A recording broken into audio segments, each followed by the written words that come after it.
আজি হৈছে পবিত্ৰ শাওণ মাহৰ প্ৰথম সোমবাৰ উপলক্ষে আমিবোৰে গৈ আছোঁ শিঙৰি মন্দিৰলৈ।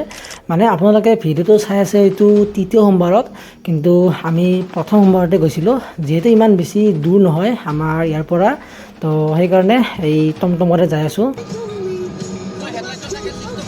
আৰু আহি আমাৰ ওৰাঙৰ হৰিহৰ মন্দিৰটো পালোঁ আৰু ইয়াতে অলপ সময় ৰখিলোঁ, মানে অলপ জিৰালোঁ আৰু মানে বলমত এনেকৈ অলপ ৰেষ্ট লৈ যাব লাগে। আৰু এনেকৈ কিছু সময় জিৰাই আকৌ আমাৰ যাত্ৰা আৰম্ভ কৰিলোঁ। আৰু আমাৰ মানে দুখন টমটম আছে, আমি টোটেল 8-9জনমান আছোঁ। তো এতিয়া বলক যাই থাকোঁ। আৰু এনেকৈ ৰাতি 12টা বজাৰ পৰা যাত্ৰা কৰি ফাইনেলি আহি পালোঁ শিঙৰি মন্দিৰ। তো এতিয়া আমি যাই আছোঁ ব্ৰহ্মপুত্ৰ নদীত গাটো ধুই আহোঁ, লগতে ঘটিত পানীও লৈ আহোঁ। আৰু ব্ৰহ্মপুত্ৰ নদীত মানে আজিলৈকে মই গা ধুই পোৱা নাছিলোঁ, তো আজি এটা নতুন অভিজ্ঞতা হ'ব।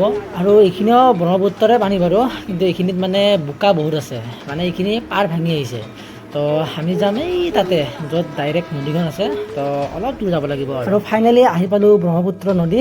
তো এইখনে হৈছে মহাবাহু ব্ৰহ্মপুত্ৰ।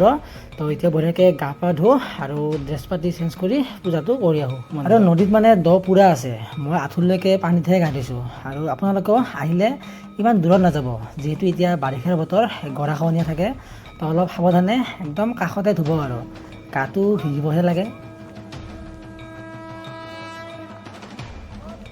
আৰু ফাইনেলি পানীখিনি ঢালি আহিলোঁ আৰু পূজা পাতিও কৰিলোঁ। আৰু আজি প্ৰথম সোমবাৰ উপলক্ষে মানুহ বহুত যথেষ্ট আছে।